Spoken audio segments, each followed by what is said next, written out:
Hello, I am Rabbi Tovia Bolton, the Dean of Yeshiva Or Tamimim in Kfar Chabad, Israel. And I'd like to talk about bad character traits.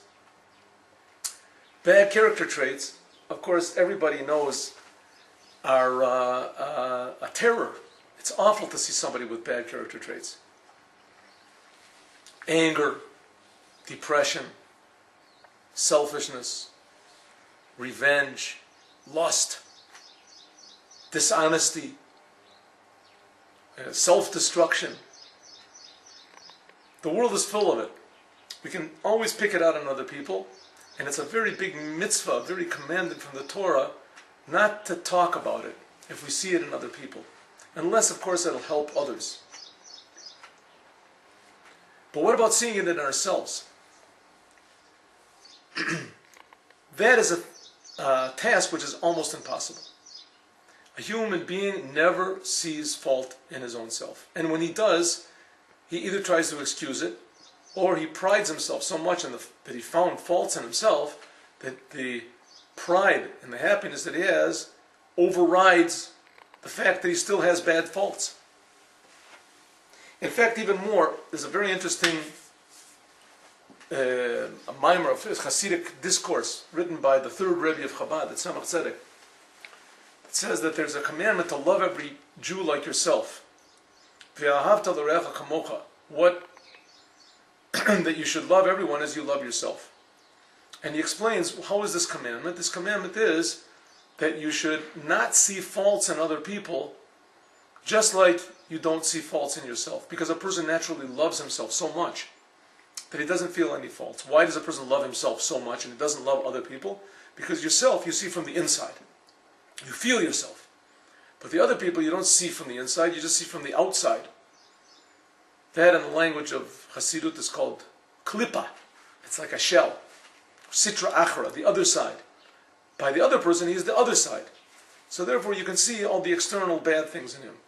But yourself, you don't feel anything bad. Why? Because you feel the inside. You feel your soul. You feel that you're alive.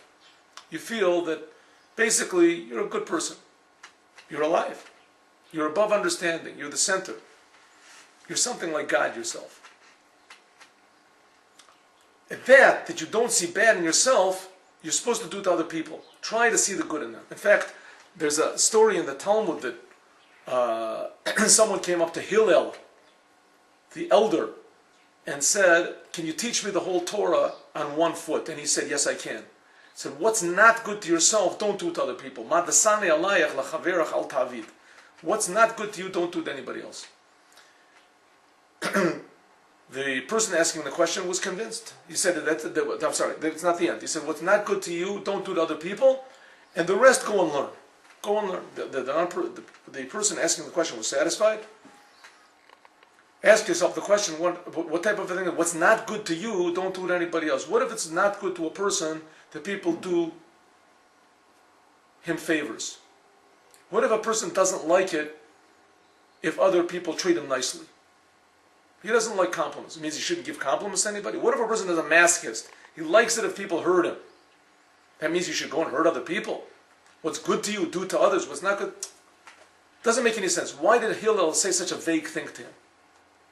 And not only that, why did he pick this commandment of loving every person like yourself or not doing bad to people? If you don't do bad to people, that's not going to help you do the religious commandments like keeping the Sabbath, eating kosher, putting on tefillin on your arm. So the answer is, they say like this. That vague statement that Hillel made is not really so vague. He was saying, that thing that you don't like, don't do it to anybody else. What is that thing that you don't like? What is that thing that nobody likes? Even the masochist. What is that thing he doesn't like? He doesn't like it if people see his faults. No one likes it if other people see their faults. If you see your faults, I remember I heard once a lecture from Rabbi Manis Friedman, and he said that if you're sitting around the table with a bunch of people, and you're all becoming honest with each other, let's say you've had a couple of l'chaims, and then you say to everyone, I'm really such a lazy person. Sometimes I just, I can't trust myself. I feel so bad. I'm just such a bad person. And somebody else says, yes, you're right. Oh, as soon as he says that, you hate the person for the rest of your life. How could he say that to me? But you just finished saying about yourself. You don't like it if other people see your faults. That thing that you don't want other people to do to you, don't do to others. Don't see their faults. But where do these faults come from? What is the source of faults? Why do people have faults? And the answer is there's basically there are two types of faults. There are faults that can be learned, that can be acquired, and there's faults that are ingrained. Faults that can be learned, you acquire them from your family, from your upbringing, from your friends, from your environment.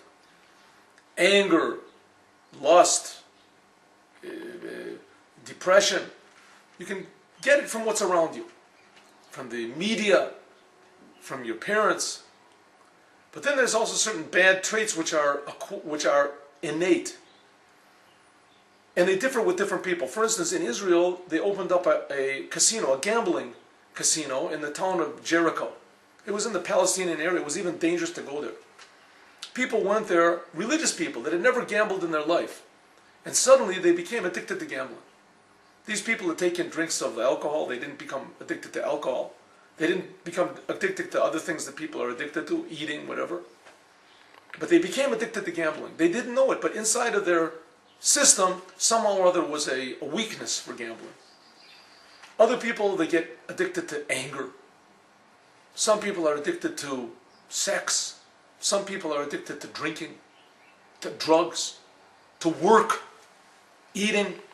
The list is very, very long.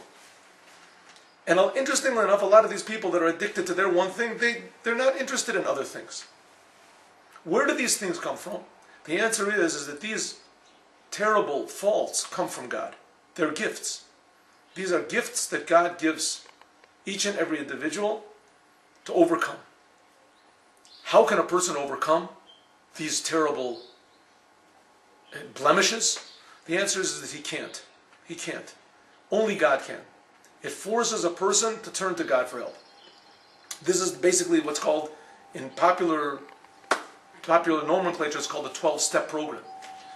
People all of a sudden realize that God is real, and that God really does help, and that God can help us take us out of our worst problems. Of course, this is only the basic step. God taking us out of Egypt is only the beginning of Judaism. Then afterwards the Jews had to receive the Torah. Afterwards the Jews had to enter the land of Israel to change the world. But at least let's start from the beginning. God gives us faults. He puts us into our own personal Egypt in order that we will connect ourselves to a higher reality than ourselves.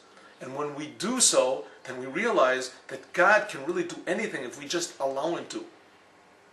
And God stops being a religious idea. It starts becoming an idea that's more real than taking a shot of heroin or sniffing cocaine or gambling. These things are very real, very, very real feelings.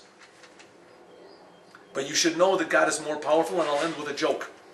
There was once a drunkard in Russia walking through the streets. He had 2 bottles of vodka.